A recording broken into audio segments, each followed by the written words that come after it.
बिस्मिल्लाहिर्रहमानिर्रहीम। अस्सलाम वालेकुम स्टूडेंट्स, मैं हूं वाजिद अली कंबो, आपका chemistry teacher. Student, second year chemistry chapter 16 और आज हमारा टॉपिक है प्योरिफिकेशन ऑफ वाटर। तो ये हम आगाज करते हैं। My dear student, purification of water. Student, water को प्योरीफाई करना, वाटर में सस्पेंडेड पार्टिकल, वाटर में डिसॉल्व कंपाउंड्स, वाटर्स के अंदर जो पैथोजेंस हैं उनको रिमूव करना और पानी को काबिल इस्तेमाल बनाना, that is called the purification of water.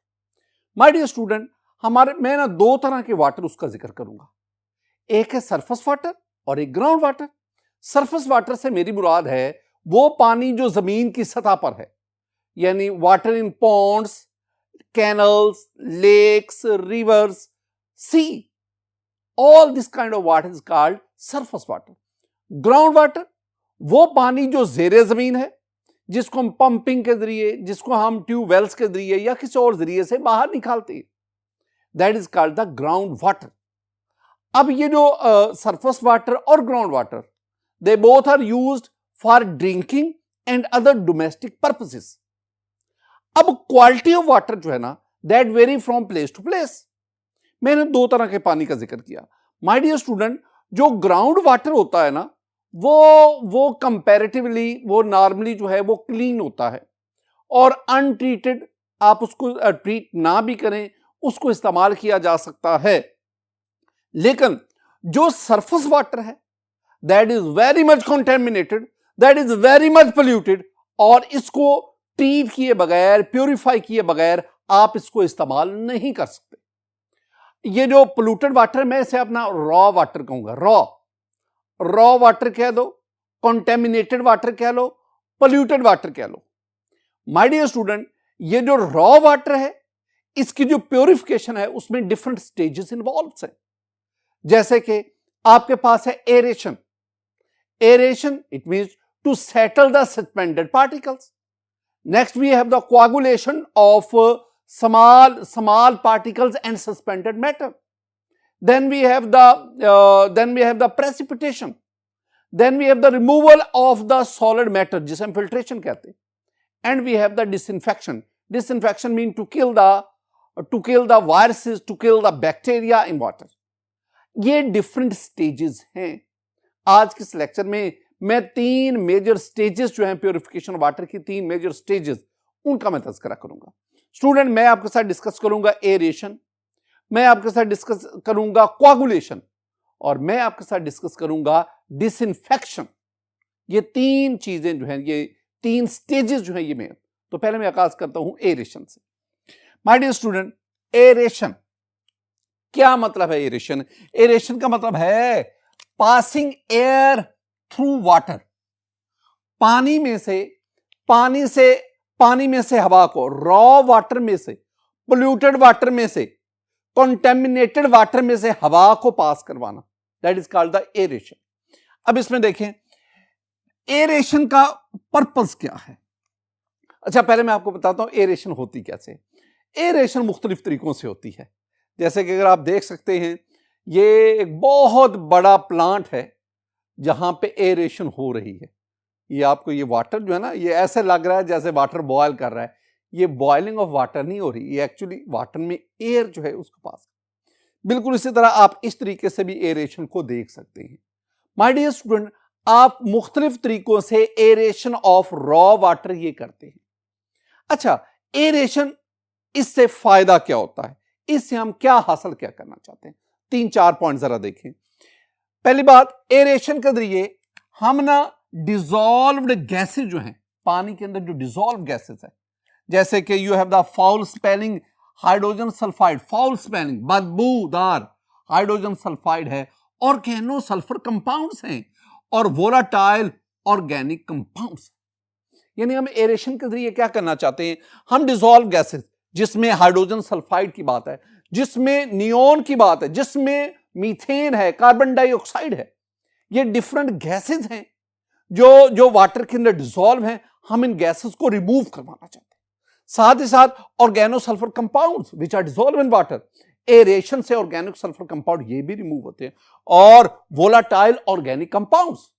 In volatile organic compound में आपने IMTBE पढ़ा है, इस तरह सिंथेटिक ये जो इंडस्ट्रियल सॉल्वेंट्स है, ये सारे के सारे जो ऑर्गेनिक वोलाटाइल कंपाउंड्स है एरेशन से ये पानी में से रिमूव हो जाते हैं। एरेशन का दूसरा पर्पस क्या है, दूसरा मकसद क्या है? दैट इज ऑर्गेनिक मटेरियल की बात कर रहा हूं, is oxidised with air to produce carbon dioxide. यानी अगर रॉ वाटर में ऑर्गेनिक मटेरियल है, एरेशन के दौरान वो ऑक्सीडाइज होकर कार्बन डाइऑक्साइड गैस बनाएगा और वो कार्बन डाइऑक्साइड गैस पानी से रिमूव हो जाएगी। एक और चीज, अगर ये ज्यादातर जो ऑर्गेनिक मैटर है उसके ऑक्सीडेशन हो जाती है, एरेशन CO2 में कन्वर्ट हो जाता है। कुछ ऑर्गेनिक मटेरियल जो है उसको हम रिमूव करते हैं by passing water over activated carbon. ये बहुत इंपॉर्टेंट है।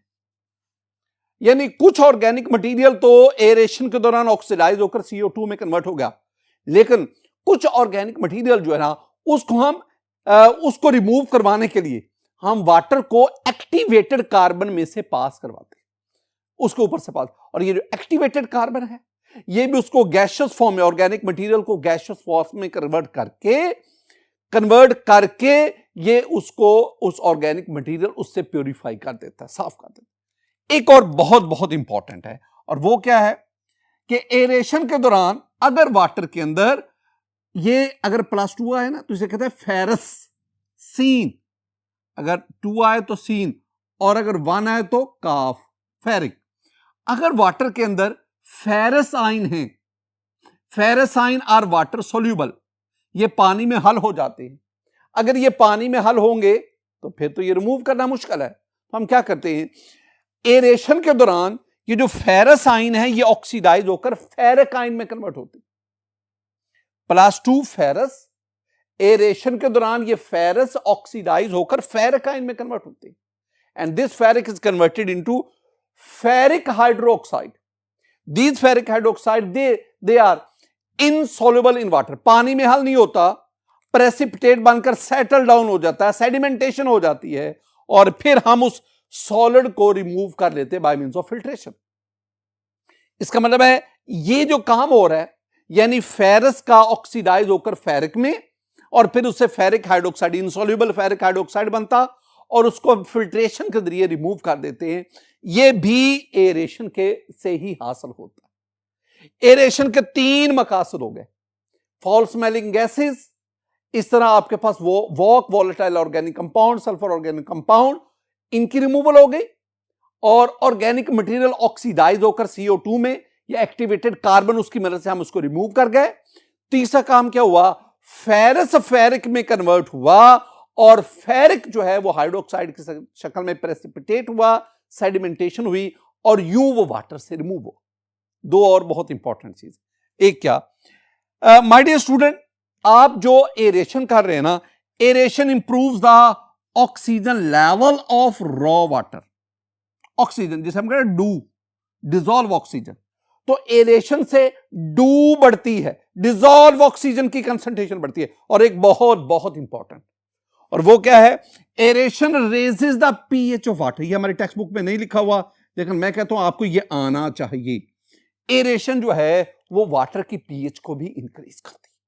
माय डियर स्टूडेंट, ये 4 पॉइंट्स जो हमारी टेक्स्ट बुक कह रही है, और ये pH का बढ़ जाना जो मैं आपको बता रहा हूं, all these are obtained during aeration of raw water. आखिरी बात, aeration is used to settle suspended matter, यानी पानी के अंदर जो सस्पेंडेड मैटर है उसको रिमूव करवाने के लिए एरेशन की जाती है। ये सारे का सारा एरेशन। अब हम बढ़ते हैं सेकंड स्टेज की तरफ, that is coagulation. The second stage in the purification of water is coagulation. Coagulation, इकट्ठा करना।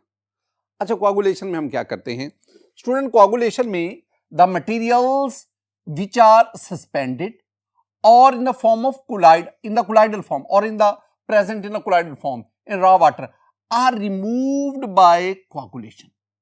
यानी coagulation में हमने क्या किया, हमने वो मटेरियल जो सस्पेंडेड है या कोलाइडल फॉर्म में है रॉ वाटर के अंदर, हम उनको कोआगुलेशन के जरिए रिमूव करते हैं। माय डियर स्टूडेंट, अब कोआगुलेशन के लिए वी यूज द कोआगुलेंट्स, मैं दो कोएगुलेंट्स का तज़किरा करूंगा, एक एल्यूमिनियम सल्फेट जिसे हम अलम कहते हैं और दूसरा आपके पास फेरिक साल्ट है। आमतौर पर जो एल्यूमिनियम सल्फेट या अलम जो है ये बतौर कोएगुलेंट इस्तेमाल होता है, ये सस्पेंडेड या कोलाइडल फॉर्म में मौजूद मटेरियल उसको रिमूव करने के लिए इस्तेमाल होता है, अलम या aluminium sulphate. My dear student, जरा ना आप इस इक्वेशन को समझने की कोशिश करें। इस इक्वेशन में मेरे पास ये जो है ना, ये वाला हिस्सा, ये सारा मैं ऊपर इसको ये दी, this one is aluminium sulphate, this one is alum, alum फटकड़ी हम इसे बोलते हैं, अलम, ये this one is alum, this one is a good excellent antiseptic, ये बेहतरीन एंटीसेप्टिक है। आमतौर पर ना शेव के बाद या कहीं पे कट आ जाए तो वहां पे ये फटकरी लगाते हैं, ये अलम लगाते हैं, ये एंटीसेप्टिक है, लेकिन यहां पे बतौर कोएगुलेंट काम कर रहा है। फार्मूला देखो, K2SO4 यानी potassium sulphate, Al2SO4 taken thrice aluminium sulphate, dot 24H2O, ये water of crystallisation, K2SO4 Al2SO4 taken thrice dot 24, this one is alum, ये फटकरी है, प्लस 3 कैल्शियम हाइड्रोक्साइड, ये वेरी इंपॉर्टेंट है, calcium hydroxide is a base, base ये base है, और base क्या करता है, पीएच इंक्रीज करता है, बेस एल्कलाइन मीडियम प्रोवाइड करता है, एल्कलाइन मीडियम प्रोवाइड करता है। इसका मतलब क्या हुआ, इसका मतलब हुआ कि हमने अलम को वाटर में ऐड किया है इन अल्कलाइन में, वेरी इंपॉर्टेंट, बहुत अहम बात है।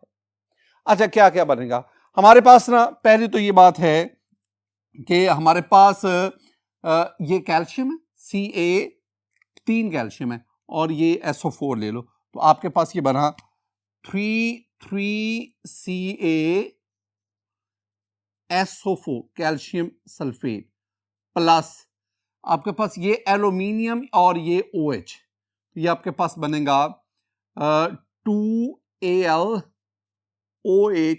Taken thrice aluminium hydroxide, plus K2SO4 लिख लो, ये सच आप लिख लो, K2SO4 प्लस 24H2O, 24H2O, ये मैंने 24H2O वैसे ही लिखे, K2SO4 वैसा ही लिखा, मैंने ना एल्यूमिनियम को OH के साथ एल्यूमिनियम हाइड्रोक्साइड बना और ये सल्फेट कैल्शियम के साथ मिलकर कैल्शियम सल्फेट बन गया, ये आपके पास प्रोडक्ट बने। इसमें जो काम की चीज है जो बहुत बहुत बहुत इंपॉर्टेंट है, that is aluminium hydroxide, this one is important, this one is important. ये प्रेसिपिटेट की, अगर मैं एरो नीचे की तरफ शो करूं ना, इसका मतलब है ये प्रेसिपिटेट की फॉर्म में बनता है, and these precipitate has the gelatinous surface, very important. दो बातें अगर आप याद रखें ना तो मैं समझूंगा ये कोआगुलेशन बाय एल्यूमिनियम सल्फेट में समझा गया। पहली बात, ये जो एल्यूमिनियम हाइड्रोक्साइड है, aluminium hydroxide is precipitated when alum is added to water in alkaline medium। Aluminium hydroxide तब प्रेसिपिटेट बनकर नीचे सेटल डाउन होगा, या उसके प्रेसिपिटेट तब बनेंगे, सेटल डाउन के भी हम बात नहीं करते, एल्यूमिनियम हाइड्रोक्साइड के तब प्रेसिपिटेट्स बनेंगे जब आप अलम को वाटर में ऐड करेंगे इन अल्कलाइन मीडियम। इसका मतलब है अगर pH 7 से कम हो, अगर एसिडिक मीडियम होगा तो एल्यूमिनियम हाइड्रोक्साइड इसकी फॉर्मेशन नहीं होगी। अगर एसिड होगा तो साफ ज़ाहिर एसिड प्रोटॉन H पॉजिटिव रखता है और वो OH नेगेटिव के साथ मिलकर वो वाटर बनाता जाएगा, और अगर वो इसका मतलब है कि एल्यूमिनियम हाइड्रोक्साइड बन ही नहीं पाएगा। एल्यूमिनियम हाइड्रोक्साइड तब बनेगा, तब प्रेसिपिटेट आउट होगा जब आप अलम को रॉ वाटर में डालें इन अल्कलाइन मीडियम। दूसरी बात, ये तो पहली बात, alkaline medium is necessary for precipitation, alkaline medium is necessary। और दूसरी बात, ये जो आपके पास एल्यूमिनियम हाइड्रोक्साइड बना, इट हैज जेलेटिनस, ये जो प्रेसिपिटेट बने, this precipitate has gelatinous surface. तो मैं क्या कहूंगा, मैं कहूंगा मैनी सस्पेंडेड पार्टिकल्स, ये सेंटेंस तो ज़हन में रखो ना, many suspended particle get adsorbed on the surface of gelatinous aluminium hydroxide precipitate. ये आपको सेंटेंस आना चाहिए। ये दोनों जो बातें मैंने कही हैं, ये दोनों बातें इसमें बहुत खास हैं, अहमियत की हम। दूसरा जो हम कोआगुलेंट इस्तेमाल करते हैं, they are the ferric salts, यानी कोआगुलेशन बाय फेरिक साल्ट्स। दो तीन फेरिक साल्ट का मैं जिक्र जरूर करूंगा। एक आपके पास है फेरिक सल्फेट, आपके पास है फेरिक क्लोराइड्स या chloride, ferric nitrate. My dear student, ये जो मैंने लिखे ना, these are ferric salts, these are used as coagulant, ये कोआगुलेंट के तौर पर इस्तेमाल। यहां एक प्रॉब्लम है, और वो प्रॉब्लम क्या है कि ये जो फेरिक साल्ट के जरिए जो कोआगुलेशन है, this one is difficult to handle. इसके जरिए कोआगुलेशन बहुत मुश्किल उसको हैंडल। वजह क्या है? वजह बहुत सिंपल है, because an insoluble ferric oxide is produced in the pH range 3 to 13। इस pH रेंज में insoluble ferric oxide वो बनते जाते हैं और उनको हैंडल करना कदर मुश्किल होता है। ये दो मैंने आपको स्टूडेंट कोआगुलेशन की बात की। एक और बहुत इंपॉर्टेंट बात, और वो क्या है, याद रखना है, वो ये है कि कोआगुलेशन प्रोसेस की मदद से आप मोर देन 80% सस्पेंडेड पार्टिकल को रॉ वाटर से रिमूव करवाते हैं। ये भी सेंटेंस ध्यान रख लेना। मैंने क्या कहा? The process of coagulation can remove more than 80% of the suspended particle from the raw water.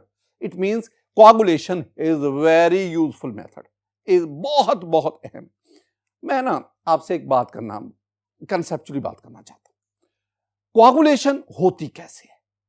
पहले सिंपल वे, बड़ा आसान सा, फिर मैं मजीद उसको थोड़ा सा पेचीदगी में बात करूं। सिंपल क्या है कि आपके पास जो रॉ वाटर है ना, उसमें दो तरह के मटेरियल्स होते हैं, एक ऑर्गेनिक और एक इनऑर्गेनिक। ये जो मटेरियल्स होते हैं ना, दे आर नेगेटिवली चार्ज। अब ये नेगेटिवली चार्ज होते हैं। अब होता क्या है कि जब आप कोई कोआगुलेंट ऐड करते हैं ना, तो वो कोआगुलेंट जो है उसके पास कैटाइन होता है, पॉजिटिव आयन होता है। वो पॉजिटिव आयन जाके इन नेगेटिवली चार्ज पार्टिकल के साथ मिलकर उनको न्यूट्रलाइज करता जाता है। न्यूट्रलाइज करने पर ये आपस में मिलते जाते हैं और एक छोटा सा फ्लॉक बनता है। फिर ये आपस में मिलकर एक हैवी जो है प्रेसिपिटेट बनता है, जो ग्रेविटी की वजह से नीचे बैठता जाता है। This one is a very simple way. लेकिन अगर आप इसको मजीद पेचीदगी से देखेंगे ना, मजीद गहराई से देखेंगे, तो स्टूडेंट होता भला क्या है? होता ये कि आपके पास ये जो सस्पेंडेड पार्टिकल हैं, जो कोलाइडल फॉर्म उसमें भी हो सकते हैं, इनके गिर्द ना ये नेगेटिव चार्ज है। नेगेटिव चार्ज की वजह से ये एक दूसरे को रिपेल करते हैं, करीब नहीं आएंगे। अब होता क्या है कि उस सॉल्यूशन के अंदर जो पॉजिटिव आयन है वो इनको सराउंड कर लेते हैं। अब जब सराउंड कर ले, ये एक फर्स्ट एक लेयर बन गई। अब इनके गिर्द तो एक और लेयर बन जाती है, जो पॉजिटिव नेगेटिव सब का मिक्सचर होती है। तो इस तरह ये बाई लेयर्स इसके गिर्द ये पैदा होगी। अब आप कोआगुलेंट यूज करते हैं, कोआगुलेंट जाकर इन सब को आपस में इकट्ठा करता जाता है, और यूं पहले एक छोटा फ्लॉक यानी फ्लोकुलेशन, और फिर एक बहुत बड़ा फ्लॉक जो है ना वो बनता जाता है, और इस तरह ये फिर सेटल डाउन नीचे बैठते हैं, सेडिमेंटेशन होती है, और फिर हम फिल्ट्रेशन के जरिए इनको रिमूव कर लेते हैं। This one is coagulation process. My dear student, इतना जो हमने ना ये कोआगुलेशन को डिस्कस किया। एक और भी चीज है, अगर वाटर के अंदर हार्डनेस हो, हम ना प्योरिफिकेशन ऑफ वाटर डिस्कस कर रहे हैं, अगर हार्डनेस हो वो किस वजह से होती है और हार्डनेस को हम कैसे रिमूव करते हैं, इसको जरा देखें। My dear student, hardness of water, water hardness क्यों होती? वाटर, वो हमने पढ़ा ना, हार्ड वाटर की हार्डनेस, वो टेम्परेरी हार्ड, परमानेंट हार्ड। तो the hardness water is due to calcium and magnesium salts cause hardness. पानी में कैल्शियम और मैग्नीशियम के साल्ट्स उसकी हार्डनेस का बायस बनते हैं। तो फिर आप क्या करें? आप ये करें कि आप वाटर में से कैल्शियम और मैग्नीशियम आयन रिमूव करवा दें। जब रिमूव करवाएंगे तो मीन हार्डनेस ऑफ वाटर खत्म होगी। अब हार्डनेस ऑफ वाटर खत्म करने के लिए आपके पास मुख्तलिफ मेथड्स हैं, आयन एक्सचेंज मेथड है, क्लार्क्स मेथड है, बाय बॉइलिंग है, डिफरेंट मेथड्स हैं। आयन एक्सचेंज मेथड आप लोअर क्लासेस में पढ़ के आते हैं। बहरहाल आप किसी भी मेथड के जरिए ये देखकर क्या वो टेम्परेरी हार्डनेस है, क्या वो परमानेंट हार्डनेस है, आप हार्डनेस ऑफ वाटर इसको भी रिमूव करते हैं। My dear student, the third stage in the purification of water, that is very very important. This one is, ये स्टेज तो बहुत बहुत अहम है। ये जो मैं इंपॉर्टेंट लिखता हूं ना, ये मैं एग्जामिनेशन पॉइंट ऑफ व्यू की बात कर रहा हूं। अगर आप वाटर प्योरिफिकेशन की बात करें तो वो पहली दोनों भी इंपॉर्टेंट है ना, पहले दोनों काम करोगे तो इस पे आओगे ना। तो वाटर डिसइंफेक्शन बाय क्लोरीन, ये हमारी बुक में ना हेडिंग बनाऊंगा कि वाटर की डिसइंफेक्शन क्लोरीन के।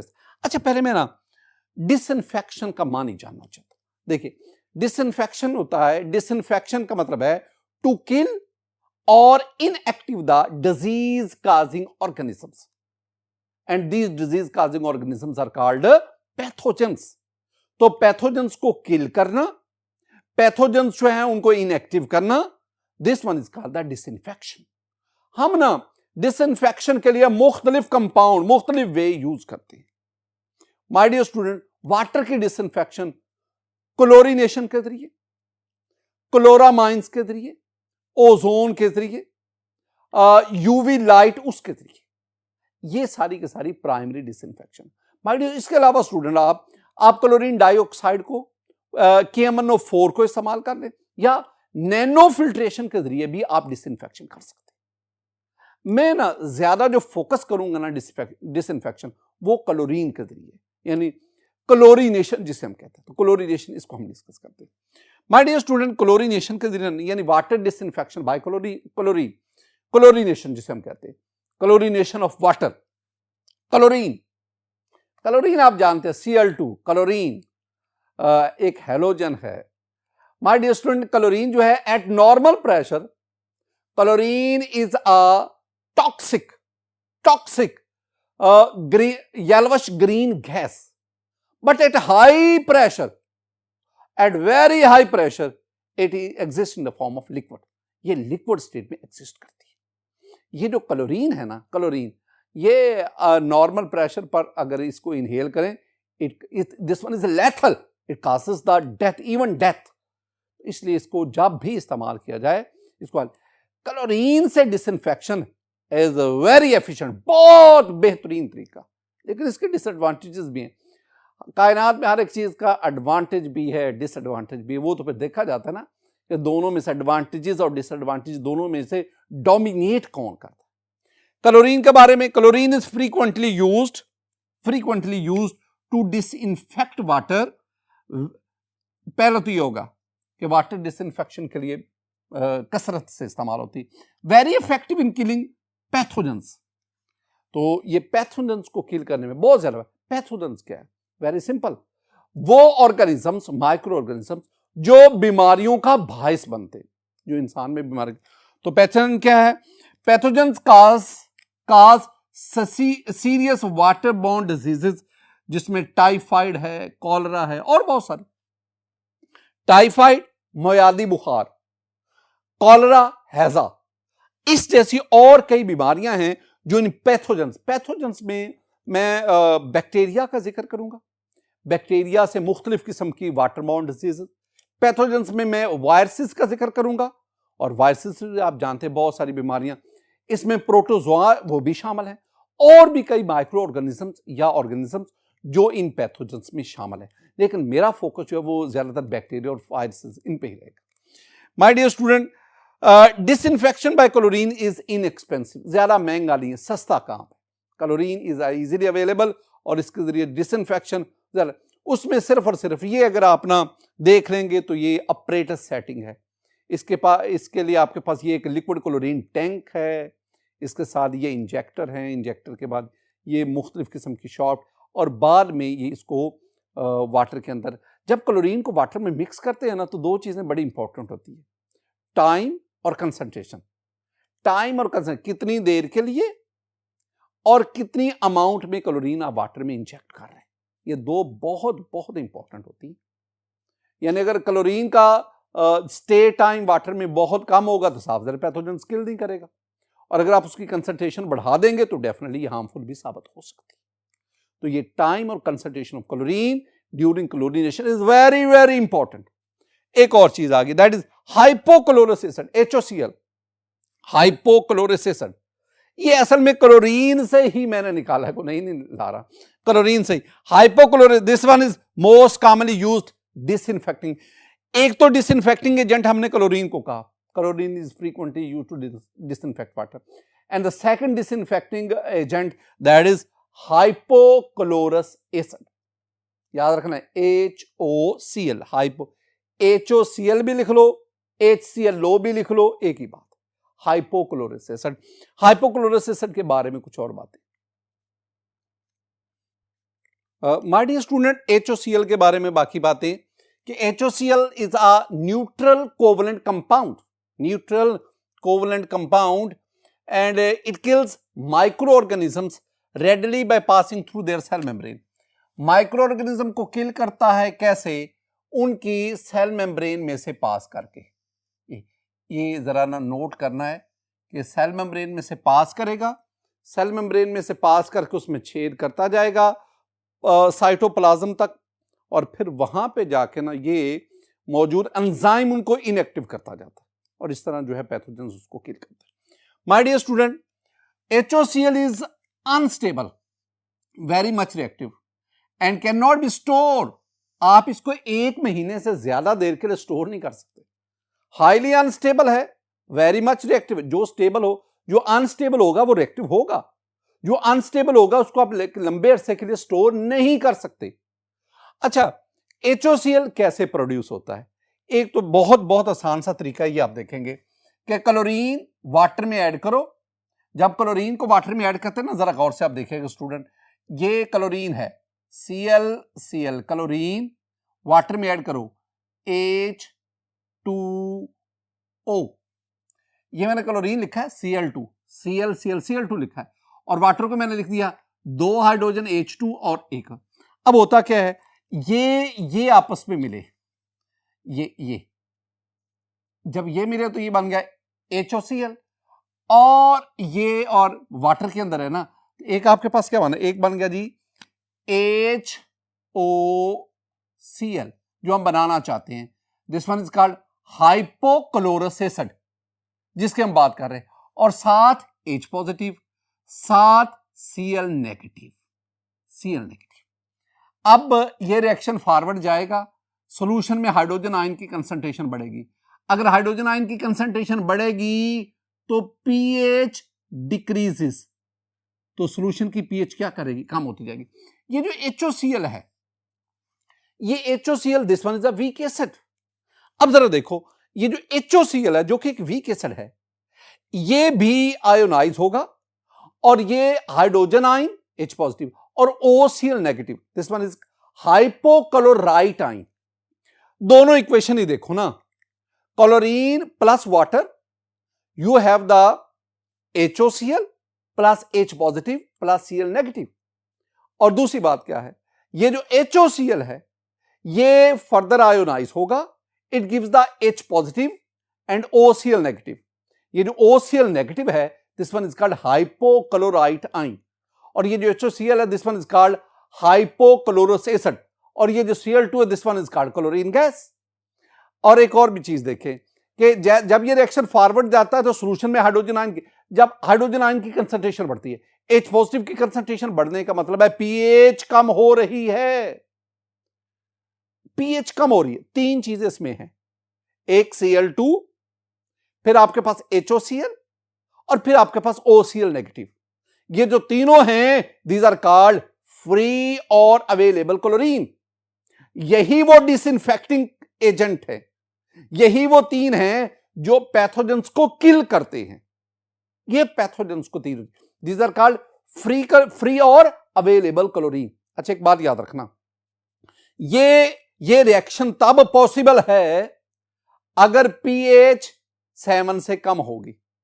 आमतौर पर कहा जाता है कि 5 से 7 pH रेंज में ये जो मैंने अवेलेबल क्लोरीन बताए, ये ज्यादा तादाद में मौजूद होते हैं, यानी डिसइंफेक्शन का प्रोसेस ज्यादा होता है। अब आप क्या कहेंगे, lower pH means better disinfection, lower pH means better disinfection, ये बात ज़हन में बिठानी। माय डियर स्टूडेंट, आगे आए। नेक्स्ट मैंने एक तो बताया ना कि क्लोरीन को वाटर में डालें तो आपके पास HOCl बना, OCl नेगेटिव बना। और भी दो है, एक है सोडियम हाइपोक्लोराइट इन बारे, sodium hypochlorite and calcium hypochlorite are also used to generate HOCl। ये भी HOCl उसको जनरेट करने में मुआवन और मददगार है। जरा रिएक्शन तो देखो, ये आपके पास NaClO है, सोडियम हाइपोक्लोराइट। जब ये आयोनाइज होगा तो प्लस वाटर, जब ये आयोनाइज होगा तो सोडियम आयन है, साथ आपके पास हाइपोक्लोराइट आयन है, साथ हाइड्रोक्साइड आयन है। Similarly you have the calcium hypochlorite plus 2H2O। जब आप reaction calcium ion, hypochlorite ion और साथ आपके पास हाइड्रोक्साइड आयन, ये जो कैल्शियम हाइड्रोक्साइड, ये सोडियम हाइड्रोक्साइड बन रहे हैं ना, they are used to stabilize the pH. अब इसमें भी आप देखेंगे तो इसमें भी आपके पास OCl नेगेटिव यानी हाइपोक्लोराइट आयन बन रहे हैं। ठीक है स्टूडेंट, इन चीजों को अगर आप देखेंगे, ये जो आपके पास NaClO है ना, सोडियम हाइपोक्लोराइट, इसके बारे में दो तीन बातें। It is available in solution form having 5 to 15% chlorine. Solution की फॉर्म में ये मिलता है, लिक्विड फॉर्म में ये मिलता है NaClO, और इसमें 5 से 15% तक क्लोरीन होती है। It is more expensive than chlorine, ये क्लोरीन से ज्यादा एक्सपेंसिव है। इट इज कुरेसिव, लेकिन इसकी हैंडलिंग जो है वो क्लोरीन गैस या ये कैल्शियम हाइपोक्लोराइट उससे इजी है। इसके बरक्स ये जो आपके पास कैल्शियम हाइपोक्लोराइट है, ये calcium hypochlorite it exist in solid state, it has about 65% available chlorine. ये सॉलिड स्टेट में 65% तक क्लोरीन इसमें मौजूद है। दिस वन इज आल्सो कुरेसिव, इसकी हैंडलिंग भी मुश्किल है। और वो क्या, अगर ये जो है ना, ये ऑर्गेनिक मैटर जिसमें आपके पास वूल है, पेपर है, पेट्रोलियम प्रोडक्ट्स हैं, क्लॉथ है, इसके साथ ये तेजी से रिएक्शन करके उनको एक्सोथर्मिक रिएक्शन होता है, उनको आग लगा देता है। और साथ ही साथ अगर ये तेजी से मॉइस्चर भी अब्सॉर्ब करता है, मॉइस्चर अब्सॉर्ब करके क्लोरीन गैस रिलीज करता है, इसकी हैंडलिंग भी मुश्किल होती है। और दूसरा ये ज्यादा एक्सपेंसिव भी होता है। तो इन दो तरीकों से भी, सोडियम हाइपोक्लोराइट, ये कैल्शियम, इनसे भी आप डिसइंफेक्शन कर सकते हैं, लेकिन ये उतनी सूटेबल नहीं है जितनी आप क्लोरीन से कर रहे हैं। माय डियर स्टूडेंट, आगे हम बढ़ते हैं। We have harmful effect of chlorination of water. बाज दफा ना ये जो लिखा हुआ ना हार्मफुल इफेक्ट, ये मैं वी इंपॉर्टेंट, और ये अक्सर ना शॉर्ट आंसर क्वेश्चन आपसे पूछा जाता है कि write down the harmful effect of chlorination of water. जब ये क्वेश्चन आए ना, आपने ये 3 बातें लिखनी हैं, जरा गौर से सुनना। पहली बात, रिएक्शन विद डिसॉल्व अमोनिया। आपने वो वाटर जिसके आप डिसइंफेक्शन कर रहे हैं, जिसमें पैथोजेंस को किल करना चाह रहे हैं, उसमें आप क्लोरीन इंजेक्ट करते हैं, लेकिन उसके अंदर अमोनिया मौजूद है। तो क्या होगा, जब HOCl भी लिख लो, Cl2 भी लिख लो, जो मर्जी लिखना लिख लो, जब HOCl अमोनिया से रिएक्शन करेगा, क्लोरामाइन बनते हैं। जरा देखना, ये मेरे पास HOCl प्लस अमोनिया, आपके पास मोनोक्लोरामाइन बना। ये जो मोनोक्लोरामाइन है, ये दोबारा HOCl से रिएक्शन करेगा, यू विल हैव द डाइक्लोरामाइन। और ये जो डाइक्लोरामाइन है मजीद ये HOCl से रिएक्शन करेगा, you have the trichloramine. This trichloramine NCl3, this is also called nitrogen trichloride. मैंने हर एक की फॉर्मेशन में मैंने ऊपर पीएच लिखी है। अब एक बात बड़ी इंपॉर्टेंट है, इन सब में अगर आप देखेंगे तो पीएच मैंने 7 से कम लिखी है, 7.5 है, यानी ये सारे के सारे जो हैं ये एसिडिक पीएच में इनकी फॉर्मेशन होती है। क्लोरामाइन इनकी फॉर्मेशन एसिडिक पीएच में होती है। अगर आप यहां पे बेसिक पीएच, अल्कलाइन पीएच यानी 7 से ज्यादा होगी तो फिर क्लोरामाइन की फॉर्मेशन नहीं हो सकेगी। ये देखो ना, the alkaline pH can prevent the formation of chloramine. तो अल्कलाइन पीएच क्लोरामाइन उसकी फॉर्मेशन को रोक देती है। अब इसमें ये जो आपके पास बना ना NCl3, दिस NCl3 ये भी MCQ अक्सर आता है। This one is powerful I irritant. ये एक पावरफुल आई इरिटेंट, ये MCQ पूछा जाता है। इस लेवल तक आपको बता रहा हूं कि NCl3 is a powerful I irritant. अब एक बात है, जब मैंने आपसे कहा ना कि डिसइंफेक्शन ऑफ वाटर, तो मैंने कहा disinfection of water bye chlorine, disinfection of water bye chloramine. ये जो क्लोरामाइन है ना, these are also the disinfecting agent, but it should be kept in mind these are a weak disinfecting agent। ये weak है। और एक और भी बात, और वो ये है, they only disinfect the bacteria but they have no effect on the viruses। Next हम बढ़ते हैं स्टूडेंट, दूसरी जो बात आप कहेंगे, रिएक्शन विद ऑर्गेनिक मटेरियल। अगर रॉ वाटर में, अगर आपके पास अनट्रीटेड वाटर जिसकी आप डिसइंफेक्शन कर रहे हैं, उसमें ऑर्गेनिक मटेरियल जैसे फिनोल है या कोई और ऑर्गेनिक कंपाउंड होगा, तो क्या होगा कि अगर फिनोल है, क्लोरीन से रिएक्शन होगा, यानी उसकी क्लोरीनेशन होगी, तो you will have the chlorinated phenol. यानी ये फिनोल है, क्लोरीन से ये आपके पास क्लोरीनेटेड फिनोल बनते गए। ये जो क्लोरीनेटेड फिनोल हैं, they have offensive odour and taste and toxic. क्या मैंने कहा? मैंने कहा chlorinated phenol have offensive odour and taste and toxic. ये दूसरी बात आपने याद रखी। तीसरी चीज, reaction with humic acid, that is organic matter. ये ऑर्गेनिक मटेरियल था वाटर में, ऑर्गेनिक मैटर। बहरहाल ह्यूमिक एसिड, ह्यूमिक एसिड क्या है पहले देखना, ये ह्यूमस है, the organic soil which helps the growth of plant, that is called humus. इसके अंदर ये ह्यूमिक एसिड, ये ह्यूमिक एसिड का नाम है, आपको वैसे ही ये उसका स्ट्रक्चर भी आप देख सकते हैं। अब होता क्या है, ह्यूमिक एसिड जब HOCl से रिएक्शन करेगा, hypochlorous acids, it form the chloroform. और भी चीजें बनती, chloroform. This chloroform is very important. ये क्लोरोफॉर्म डेंजरस है, बहुत ज्यादा खतरनाक है। तीन बातें याद रखना। पहली बात क्लोरोफॉर्म के बारे में, it is suspected liver carcinogens. Suspected liver carcinogen, जिगर के कैंसर का शुबा है कि जिगर का कैंसर जो है वो इसकी वजह से होता है। ये आगे लंबी डिटेल है, ये किस तरह जिगर के कैंसर का बायस बनता है, ये एक लंबी डिटेल है। बहरहाल आपने याद ये रखना है, ये जो क्लोरोफॉर्म है जो कि ह्यूमिक एसिड के HOCl के रिएक्शन के नतीजे में बनता है पानी के अंदर, ये क्लोरोफॉर्म ये लिवर कार्सिनोजन है, यानी ये लिवर के कैंसर, जिगर के कैंसर का बायस बनता है। दूसरी बात, chloroform has negative reproduction and development effect in human. दो बातें आ गई, negative reproduction, negative development. Negative reproduction का मतलब क्या है? नेगेटिव रिप्रोडक्शन का मतलब उर्दू में हम कहते हैं बांझपन। मेल में, फीमेल में, मर्द औरत किसमें? बांझपन, यानी स्पर्म काउंट बेहतर नहीं होता या एग वीक होता है, जिसकी वजह से वो फर्टिलाइजेशन जो है वो नहीं हो पाती। तो नेगेटिव रिप्रोडक्शन यानी बच्चे पैदा ना कर सकना, negative reproduction. And the second one is developmental effect. Egg और स्पर्म इन दोनों के कॉम्बिनेशन से, फर्टिलाइजेशन से आपके पास जाइगोट और फिर वहां से लेकर फीटस बनने तक डिफरेंट स्टेजेस इन्वॉल्व हैं। अगर क्लोरोफॉर्म बॉडी के अंदर हो गया, इनहेल कर दिया, इंजेक्ट हो गया या किसी भी फूड के जरिए, पानी के जरिए बॉडी में पहुंच गया, तो ये क्या करेगा? ये उन डिफरेंट स्टेजेस उनको डिस्टर्ब कर देगा। लिहाजा जो फीटस, जो फाइनल यंग बेबी, उसकी कहीं ना कहीं डेफिशिएंसी होगी। This is due to the chloroform. ये वाटर बॉर्न डिजीजेस है माय डियर स्टूडेंट।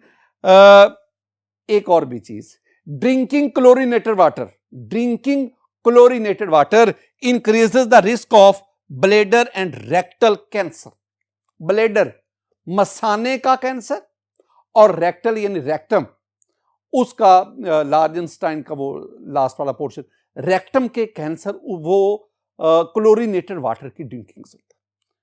इसका मतलब क्या हुआ? इसका मतलब हुआ कि क्लोरीनेशन ऑफ वाटर से जहां पे पैथोजेंस किल हुए, जहां पे डिसइंफेक्शन हुई, वहां पे बाय प्रोडक्ट के तौर पे ये सारे बन गए। और ये बाय प्रोडक्ट जो हैं ये तो इंतहाई खतरनाक हैं। अगर आप चाहते हैं कि ये बाय प्रोडक्ट, ये हार्मफुल बाय प्रोडक्ट्स ना बने, तो आप और भी डिसइंफेक्टिंग एजेंट इस्तेमाल कर सकते हैं। मैंने पहले कहा आप ना क्लोरीन डाइऑक्साइड इस्तेमाल कर सकते हैं, ओजोन इस्तेमाल कर सकते हैं student, ultra violet radiation, nano filtration कर सकते हैं। ये डिफरेंट मेथड्स भी हैं disinfection of water. My dear student, आज के इस लेक्चर में मैंने प्योरिफिकेशन ऑफ वाटर आपके साथ शेयर किया। मेरी दुआ है कि अल्लाह ताला आप पर अपना फजल फरमाए, अल्लाह ताला आप पर अपना करम फरमाए। अस्सलामु अलैकुम व रहमतुल्लाह।